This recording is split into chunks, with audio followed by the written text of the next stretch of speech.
የቤተሰባቸውን ህይወት ለመቀየርና የራሳቸውንም ህይወት ለማሻሻል ብለው የሚወዱትን ሀገርና ዘመድ አዝማድ ጥለው ወደ መካከለኛው ምስራቅ ወይም ወደ አረብ ሀገራት የሚሄዱ ሴት እህቶቻችን በደላሎች ተታለው ከሄዱ በኋላ እዛ ሲደርሱ ግን የተነገራቸውንና የጠበቁትን ስራ እየሰሩ እንዳልሆነ አንድ እህታችን ሰሞኑን ሶሻል ሚዲያ ላይ ቀርባ ባጋራችው መረጃ ለመረዳት ተችሏል።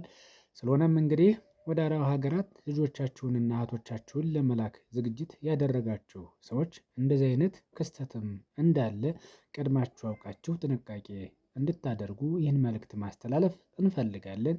እህታችንም እንዲህ ያለ መልእክት አስተላልፋለች። ለወሲባዊ ስራ ያን ያህል ባህር አቋርጦ መሄድ ላያስፈልግ ሁሉ እኮ ይችላል።